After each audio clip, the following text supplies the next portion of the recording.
Hi guys, it's Amber from Amber Reads Books, and I'm here today to bring you my weekly reads video. This is the video where I discuss what I read last week, what I'm currently reading, and what I hope to read for the coming week.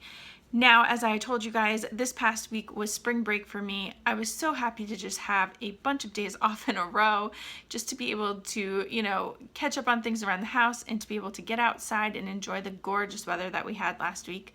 I was also able to do some reading, and I felt really good about what I was able to accomplish. So let's get into it. As always, I'm going to start with my lowest ranked book and work my way up to my highest. Now, in terms of rankings this week, this was a great reading week. The first book that I'm going to start with, however, was not one that I read this week. It was one that I had actually listened to as an audiobook 2 weeks ago now, and I totally forgot to include it last week in my wrap up. I even mentioned it at the beginning of the video, but then never did it, just glanced over it. So I'm going to include that now. And that was Fortunately the Milk by Neil Gaiman. This was I'm guessing children / middle grade novel. I didn't see the actual physical book, so I couldn't really tell. The audiobook wasn't very long. I think it was a little over an hour. And it was really good. It was a story of a father who goes out to get milk for his 2 children, and he takes a really long time, and when he returns, he tells the children this grand story on why it took him so long to bring home the milk. I just really loved it. It was so cute and fantastical, and it was just something that I was really in the mood for at the time when I was listening to it. And Neil Gaiman actually narrates the audiobook, and I thought he did a fantastic job. I actually really love his voice. So I really enjoyed it, and I can't wait to check out more books by him, more children's books by him. I have read a few adult books. I would like to check out more children's books by him. And I rated that 4 stars. And of course, as with all audiobooks, I do not have the first line. The next book that I completed this week was another audiobook, and that was Yes Please by Amy Poehler. I absolutely adored this audiobook, and I gave it 5 stars. This is just a collection pretty much of essays about her life. Just different things ranging from her childhood to Saturday Night Live to Parks and Recreation, just a whole gambit of, ideas. And I think the way that she tackled a lot of them was so genius, and I loved it. And she approached the audiobook knowing that people were going to be listening to this. So like I had said last week, she brought in guest speakers on her audiobook. You could hear a chapter from her mother, a chapter, I think there was some from her father, there was some from Seth Meyers. She had other people just speak a few lines here and there. It was fantastic, and I just thought that it was going to be funny. I went into it oh, this is going to be funny, which it was. There was many funny moments, but there was also moments that were so impactful on my life. It almost turned into a self-help book. It was that good. She does not sugarcoat things. She tackles very heavy topics. She talks about body image and divorce and relationships and being a mother, just the nitty-gritty, and I loved it. I cannot wait to get my hands on a physical copy. I want to see how they compare, but I also hope that a lot of those passages are still in there. I want to be able to highlight and underline those because there was just some really great things while I was listening to it. So yeah, 5 stars. If you have not listened to it, please go check it out. The last book that I read this week was Assassin's Quest by Robin Hobb. This is book 3 in the Farseer trilogy, and I absolutely loved it. I gave this 5 stars, which I know might be a little controversial because other fans of this series and other people that I've seen that have read it recently and that I've talked to said that this was their least favorite book in the series. I went into this with Royal Assassin being my favorite, and now Assassin's Quest is my favorite. I could see why this might not have been some people's cup of tea though, because there was not a ton of action until almost towards the end of the book.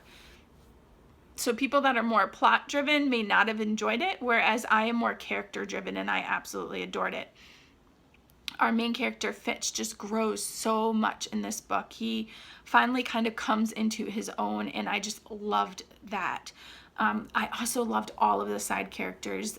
Every side character gave something to the story in this book, and it just was really nice to see some of them reunited and just to see the bonds between all these characters come together. I really, really loved it.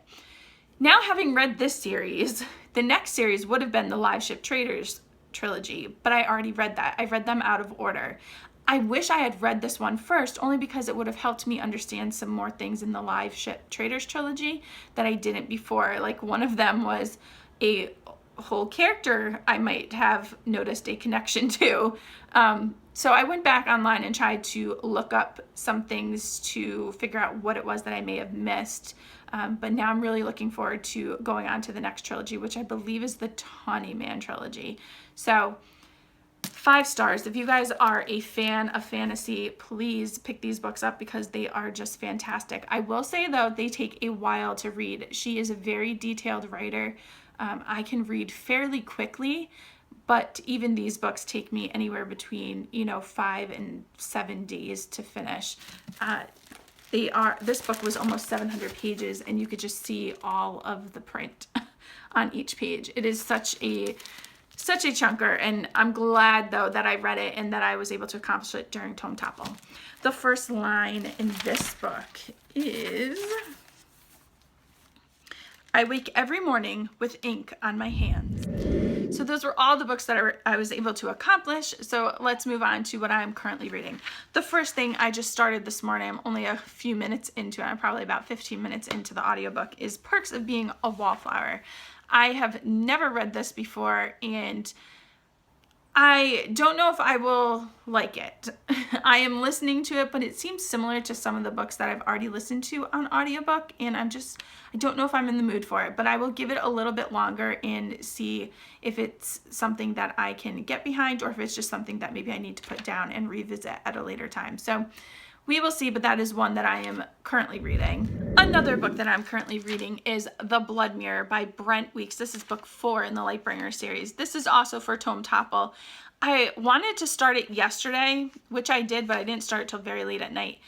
After you finish a Robin Hobb book, like I did, it just kind of leaves you a little bit in a book hangover. There's so much that went on. I felt like I was like marathon reading it, even though I wasn't getting like super far in the book every day, but I was reading for a couple of hours every single day, and it just took a lot out of me. So yesterday I was kind of giving myself an easy day, but I did finally pick this up last night. I only read for, 40 minutes, and I could see that this is going to be a much quicker read than the Robin Hobb book.